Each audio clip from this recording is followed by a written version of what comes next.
ان کے جاتے ہی یہ کیا ہو گئی گھر کی صورت، نہ وہ دیوار کی صورت ہے نہ در کی صورت۔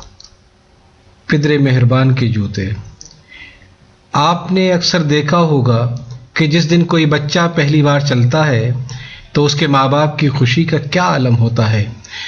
بمشکل تمام چند قدم کا سفر اور ماں باپ نہال ہوئے جاتے ہیں، بلائیں لیتے ہیں، پھر جیسے ہی تیسرے چوتھے قدم تک پہنچ کر وہ بچہ لڑکھڑانے لگتا ہے تو زمین پر گرنے سے پہلے ہی اس کے بڑے گود میں لے کر کبھی ہوا میں اچھالتے ہیں تو کبھی لپٹا کر پیار کرتے ہیں۔ آپ نے کبھی یہ بھی سوچا کہ خود بچہ اپنی زندگی میں پہلی بار سب سے زیادہ خوش کب ہوتا ہے؟ میں آپ کو بتاتا ہوں، یہ وہ دن ہوتا ہے جب بچہ پہلی بار اپنے باپ کے جوتے پہن کر چلنے کی کوشش کرتا ہے۔ وہ یہ سمجھتا ہے کہ باپ کے جوتے پہن کر وہ بھی اپنے باپ کی طرح قد میں بڑا اور معزز بن گیا ہے۔ میں نے بھی جب چلنا سیکھا تو کئی بار پدر مہربان کے جوتوں میں گھس کر خود کو ان کی طرح بڑا محسوس کرنے کی کوشش کی، مگر پھر اس کھیل سے اکتا گیا، کیونکہ کبھی سیدھے پیر میں الٹا جوتا ہوتا تو کبھی یوں ہی بڑے جوتے میرا توازن برقرار رکھنے میں ناکام رہتے۔ میں پدر مہربان کے جوتوں میں پاؤں ڈال کر کبھی ان سا قد حاصل نہ کر سکا، ہمیشہ منہ کے بل ہی گرا۔ اگرچہ میں نے ابو کے جوتے پہننے چھوڑ دیے تھے، مگر لاشعوری طور پر میری نگاہیں ہمیشہ اپنے ابو کے پیروں ہی میں رہیں۔ میں ان کے نقش پا میں اپنی راہ گزر، اپنی منزل تلاش کرتا رہا۔ ابو کی شخصیت میری زندگی کے آنگن میں ایک گھنے سایہ دار درخت کی طرح تھی، جس نے مجھے زمانے کے سرد و گرم سے بچائے رکھا، اور جب بھی میں عدم تحفظ کا شکار ہوا وہ درخت مجھے اپنی باہوں میں لے کر ہر خطرے سے محفوظ رکھتا تھا۔ اس شد سایہ دار کی عافیت میں میری زندگی کے 58 سال ہنستے کھیلتے گزر گئے۔ سچ پوچھیں تو میں خود بھی زندگی کے 58 برسوں میں اس درخت کی اہمیت کو پوری طرح نہ سمجھ سکا، بالکل ایسے ہی جیسے آپ کے بیڈ روم کا پنکھا جب تک چلتا رہتا ہے آپ اس کے عادی رہتے ہیں اور اس کا نوٹس نہیں لیتے، مگر جب رات گئے یا پنکھا اچانک بند ہو جائے اور حبس اور گرمی سے آپ کی آنکھ کھل جائے تو پھر آپ کو اس پنکھے کی اہمیت معلوم ہوتی ہے۔ میرے آنگن کا درخت جس کے تلے میں نے بچپن کے 58 سال کھیل کود کر گزار دیے، اچانک زمین بوس ہو گیا۔ مجھے پہلی بار معلوم ہوا کہ جب سورج آگ برسائے، زمین جلتے توے کی طرح گرم ہو جائے اور کوئی شجر سایہ دار نہ ہو تو زندگی کتنی مشکل ہو جاتی ہے۔ پلک جھپکنے کی دیر تھی اور 58 سالہ یتیم بچہ اچانک ہی بوڑھا ہو گیا، اور مجھے اس شعر کا مطلب پہلی بار معلوم ہوا۔ ان کی تو یہ مثال تھی جیسے کوئی شجر دنیا کو چھاؤں بخش کے خود دھوپ میں جلے۔ اس اچانک بڑھاپے نے مجھے ایک نئے امتحان میں ڈال دیا۔ اب مجھے اپنے باپ کے جوتے پہننے تھے۔ 25 دسمبر 2011 کو میری بیٹی سدرا کی شادی تھی۔ ابو کی طبیعت بھی خراب چل رہی تھی۔ سدرا میری ہی نہیں اپنے دادا کی بھی بہت لاڈلی تھی۔ اب اسے شادی کے بعد فوری طور پر ہمیشہ کے لیے برطانیہ منتقل ہونا تھا۔ ابو امی دونوں بہت اداس تھے اور سدرا بہت ڈسٹرب تھی۔ کیا اب میں بیماری اور آرامی میں اپنے دادا دادی کی خدمت سے محروم رہوں گی؟ یہ احساس اسے پریشان کیے ہوئے تھا۔ ابو نے اپنی ساری توانائیاں سدرا کی شادی کے لیے بچا کر رکھی تھیں، اور جب آخری بار گاڑی میں سوار ہونے سے پہلے سدرا اپنے دادا کے گلے سے لگ کر روئی تو سب کے سب بندھن ٹوٹ گئے۔ اس کی بے قراری اور بلکنا دیکھ کر سب کی آنکھیں نم ہو گئی تھیں۔ سب یہ سمجھ رہے تھے کہ دادا اپنی پوتی کو رخصت کر رہا ہے، مگر کسی کو کیا معلوم تھا کہ در حقیقت پوتی اپنے دادا کو رخصت کر رہی تھی۔ سدرا کی رخصتی کے ساتھ ہی ابو کی بچی کھچی توانائیاں جو شاید اسی لمحے کے لیے بچا کر رکھی ہوئی تھیں ختم ہو گئی تھیں۔ اسی رات ابو کی طبیعت بہت خراب ہو گئی تھی۔ ہم لوگ ابو کو لے کر مختلف اسپتالوں میں دوڑنے لگے۔ تبا ہارٹ والوں کا خیال تھا کہ دل بہت کمزور ہے مگر پہلے جگر کا علاج ضروری ہے۔ آغا خان والوں نے بتایا کہ جب تک دل کا علاج نہ ہو دیگر جسمانی بیماریوں کا علاج ممکن نہیں۔ بالآخر تبا ہارٹ میں داخل کروایا۔ اینجیوپلاسٹی کی تیاری شروع ہو گئی مگر اس سے پہلے ہی بلاوا آ گیا اور 31 دسمبر کی صبح ابو اس عارضی اور برے ٹھکانے کو چھوڑ کر جسے ہم دنیا کہتے ہیں ایک بہت اچھی جگہ کوچ کر گئے جو اب ان کا مستقل مسکن ہے۔ الحمدللہ رب العالمین۔ ابو کے جاتے ہی پہلا مشکل فیصلہ مجھے زندگی میں خود کرنا پڑ گیا۔ جنوری کے پہلے ہی ہفتے میں نہ صرف یہ کہ سدرا کو جانا تھا بلکہ لندن اور ابوظہبی سے آئے ہوئے بقیہ رشتہ داروں کی بھی واپسی تھی۔ مجھے معلوم تھا کہ یا تو سدرا کا ولیمہ ابھی ہو جائے گا ورنہ شاید کبھی نہ ہو پائے گا۔ میں نے ابو کے جوتے پہننے کا فیصلہ کیا اور سوچا کہ ان حالات میں ابو خود کیا فیصلہ کرتے۔ میں نے وہی فیصلہ کیا۔ میں نے برادر عزیز طارق سے جو میرے سمدھی بھی ہیں درخواست کی کہ اسلام میں سوگ صرف 3 دن کا جائز ہے جبکہ ولیمہ سنت ہے، اسے ترک نہیں کر سکتے۔ ان سے میں نے خواہش ظاہر کی کہ ابو کے مزاج کو سمجھتے ہوئے حاشر میاں اور سدرا کی لندن روانگی سے قبل اگلے چند دنوں میں ولیمے کے فرض سے سبکدوش ہو جائیں۔ وہ سمجھدار آدمی ہے، مان گئے اور ہم نے 1 جنوری سے بڑھا کر 3 جنوری 2012 کو ولیمے کی تاریخ طے کر دی۔ ابو کے جوتوں میں پیر ڈالنا اتنا آسان نہ تھا۔ سب سے پہلا مسئلہ خود سدرا ہی کا تھا۔ اس کے دادا کا کفن ابھی میلا بھی نہ ہوا تھا اور اسے توقع تھی کہ وہ ولیمے کا جوڑا پہن کر شادی حال میں بیٹھ جائے گی۔ اس نے صاف منع کر دیا کہ یہ ممکن نہیں۔ مجھے اس کی کمزوری معلوم تھی۔ میں نے اس سے کہا کہ تمہیں بخوبی معلوم ہے میں بچوں کو مشورے دیتا ہوں، کبھی حکم نہیں دیتا، مگر اب مجبوری ایسی آ پڑی ہے کہ زندگی میں پہلی بار تمہیں حکم دے رہا ہوں، اور یہ کہ میں نے اتنا بڑا فیصلہ صرف اس لیے کر لیا تھا کہ مجھے یقین تھا کہ میری بیٹی میرا حکم نہیں ڈالے گی۔ اس نے میرا حکم مان لیا۔ ایک سدرا ہی کیا، وہ سب کے سب جو مجھے پیار سے ابو، ابو جان، بھیا، بھائی ماما اور بھیا ماموں کہتے تھے، کوئی بھی راضی نہ تھا۔ کسی کا خیال تھا کہ سب چلے جائیں، صرف اسے گھر میں رکنے کی اجازت دے دی جائے۔ کسی کا اصرار تھا کہ رسمی طور پر صرف چند لوگ شرکت کریں، باقی لوگ گھر پر رہیں، اور کچھ مصر تھے کہ اس فیصلے پر نظر ثانی کی جائے۔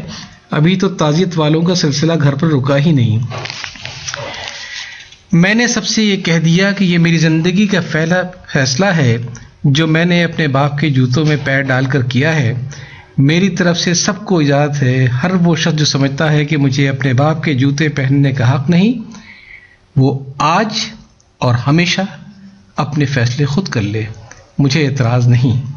اور جو مجھے اپنا بڑا سمجھتے ہیں وہ میرے ساتھ چلے، کیونکہ یہ فیصلہ خود میرے لیے بھی بہت مشکل تھا اور رہے گا۔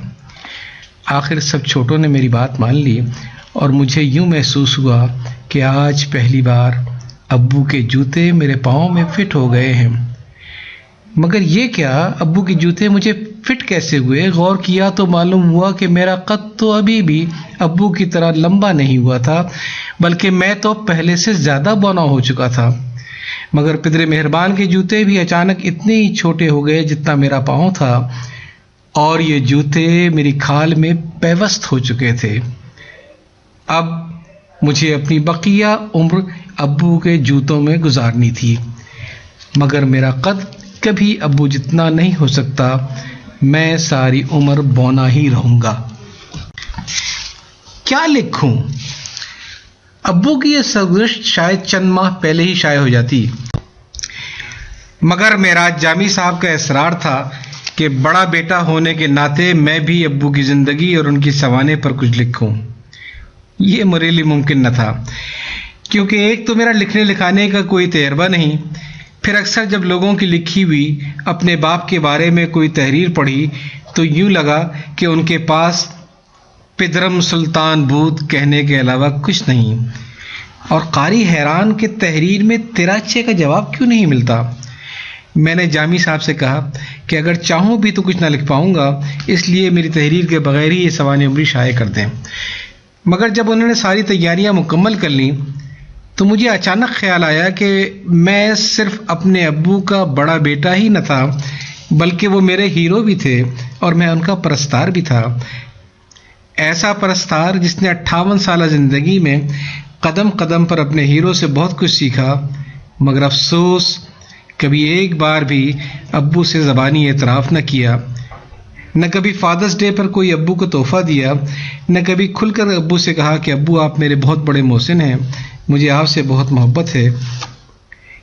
کیوں نہ اس کتاب کے ذریعے سب کی گواہی میں اس بات کا اعتراف کر لوں کہ ابو آپ میرے ہیرو تھے اور آپ کے بعد میں ادھورا رہ گیا ہوں۔ پھر مجھے اس خیال نے بھی شدت سے ستایا کہ سرگزشت میں ابو کی سرگزشت تو ہے ہی نہیں، یہ تو صرف تمہید تھی، اصل سرگزشت کی جس کا آغاز ابو نے بڑے شوق سے کیا مگر اسے مکمل کرنے کا ارادہ ترک کر دیا تھا۔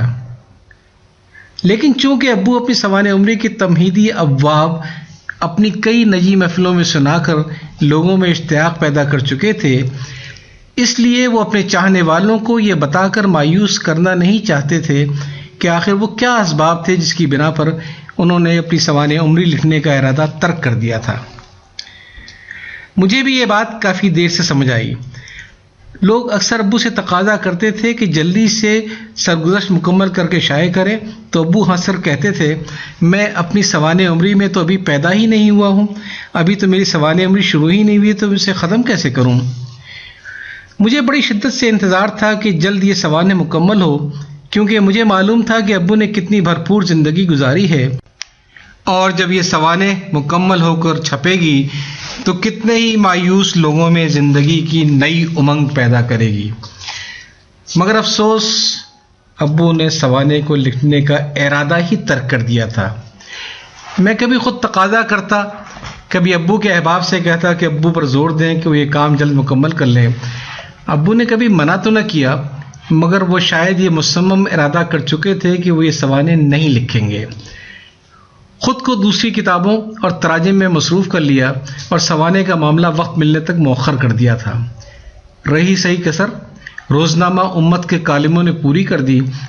ایک کالم چھپا نہیں کہ اگلے کی تیاری شروع، موضوع کیا ہو، مشورے ہو رہے ہیں۔ جب موضوع مل گیا تو ریسرچ شروع، سارا وقت اسی میں لگ جاتا، سوانح کب شروع ہوتی؟ میں نے کئی بار ابو سے اصرار کیا کہ سوانح مکمل ہونے تک کالموں کو موقوف کر دیں، کیونکہ کالم کی زندگی تو صرف 2-3 دن تک محدود رہتی ہے، اور اچھی سوانح کی چاشنی 50 برس میں بھی کم نہیں ہوتی۔ ہاں یہ تم ٹھیک کہہ رہے ہو، مگر لوگ میرے کالم کے منتظر رہتے ہیں، چلو یہ والا کالم آنے دو پھر کچھ کرتا ہوں۔ مگر ابو نے اپنی سوانح کو دوبارہ شروع نہ کیا۔ آخر کار میں نے گھر میں ابو کی اس سوانح کی تکمیل کے لیے ایک چھوٹا سا دفتر بنایا، کمپیوٹر لگایا، جز وقتی اردو ٹائپسٹ کا انتظام بھی کیا، اور ابو کو ٹیپ ریکارڈر دیا کہ دن میں آپ اس میں صرف ریکارڈ کر دیں، شام کو لڑکا آ کر ٹائپ کر دے گا، تاکہ اگلا مرحلہ روزانہ 2-3 صفحات کے حساب سے بڑھنا شروع ہو سکے۔ ابو بہت خوش ہوئے، مگر سوانح پھر بھی شروع نہ کی۔ چند ماہ کی بیکاری کے بعد اس جز وقتی اردو ٹائپسٹ نے آنا ترک کر دیا۔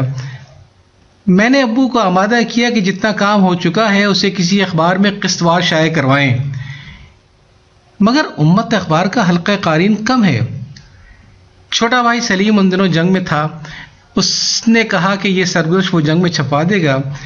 پھر اس نے یہ بھی پیشکش کی کہ بدھ یا اتوار کا خصوصی ایڈیشن جہاں ابو چاہیں گے یہ قسط وار شائع ہونا شروع ہو جائے گا۔ ہم دونوں کا خیال تھا کہ چند قسط شائع ہونے کے بعد ابو مجبور ہو جائیں گے اور اگلی قسطیں لکھنی شروع کر دیں گے۔ ابو راضی تو ہو گئے، مگر شرط یہ لگائی کہ اس سے پہلے کہ مسودہ جنگ اخبار میں جائے انہیں تھوڑا وقت دیا جائے، وہ مسودے پر نظر ثانی کر کے نوک پلک درست کر دیں۔ ہماری یہ کوشش بھی ناکام ہوئی، کیونکہ ابو یہ فیصلہ کر چکے تھے کہ یہ سوانح نہ تو مکمل ہوگی نہ شائع۔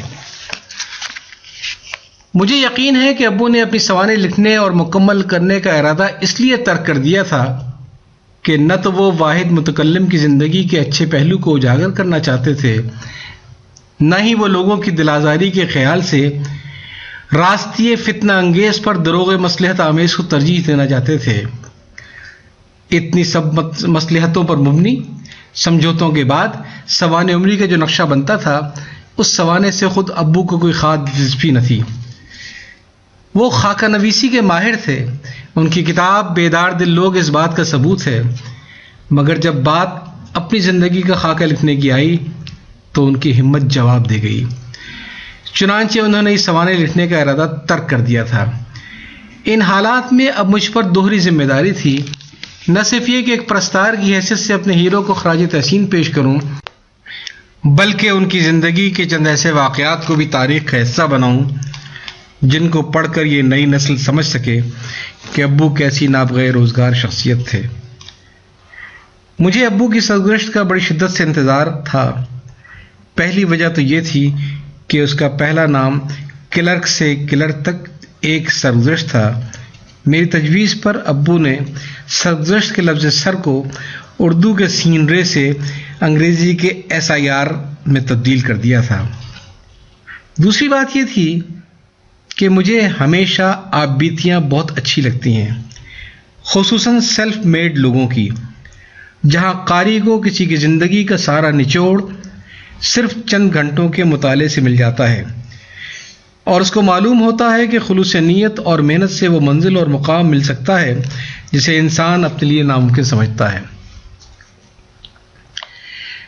مجھے اس مزدور کی آپ بیتی بہت پسند ہے جو غربت کے باعث تعلیم حاصل نہ کر سکا، غربت کی بھی وہ انتہا کہ سوچ جس کا احاطہ بھی نہ کر سکے۔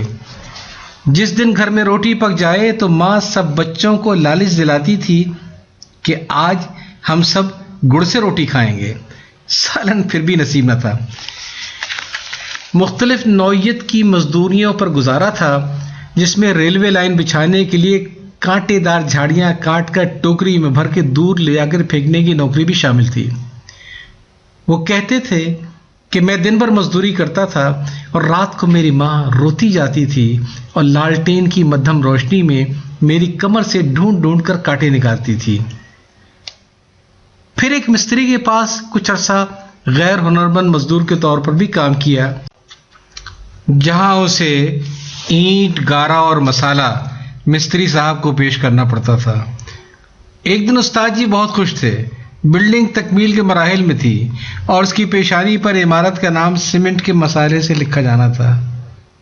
استاد جی نے اپنے مزدور سے کہا کہ میں تم سے انگریزی کے صرف 2 حروف PU لکھواؤں گا، تاکہ جب تم کبھی اس عمارت سے گزرو تو اسے دیکھ کر تمہیں یاد آ جائے کہ PU تم نے لکھے تھے۔ اس مزدور نے ان دونوں حروف کو مسالے سے چھاپ کر دیوار پر لکھنے کی کوشش کی۔ پھر استاد جی نے وہ الفاظ مکمل کیے اور وقت کا پہیہ تیزی سے آگے بڑھ گیا۔ ایک دن ایسا آیا کہ پنجاب یونیورسٹی کے شعبہ اردو کے سربراہ امتحانات جناب احسان دانش صاحب پنجاب یونیورسٹی کی عمارت میں داخل ہو رہے تھے۔ بلڈنگ کی پیشانی پر انگریزی میں پنجاب یونیورسٹی کے الفاظ جگمگا رہے تھے۔ وہ ٹھٹک کر رہ گئے۔ پہلے 2 حروف PU جس مزدور نے لکھے تھے وہ مزدور خود جناب احسان دانش تھے۔ مجھے ایک بینک کلرک کی آپ بیتی بھی بہت پسند ہے۔ کوئی صبح چہل قدمی کرتا ہے تو کوئی شام کو۔ اس نے دوپہر کے وقت چندری گڑھ روڈ پر چہل قدمی کو اپنا معمول بنایا کہ بینک کے کسی ساتھی کو یہ معلوم نہ ہو سکے کہ اس کے پاس لنچ کھانے کے پیسے نہیں ہوتے۔ ایک بار بارش میں ان کا جوتا کافی گیلا ہو گیا، بیگم نے بلب کے نیچے سوکھنے کے لیے رکھ دیا، مگر صبح جب سو کر اٹھے تو معلوم ہوا کہ جوتا جل چکا ہے اور پہننے کے قابل نہیں۔ دوسرا جوتا گھر میں نہ تھا اور خریدنے کے لیے پیسے ہی نہ تھے،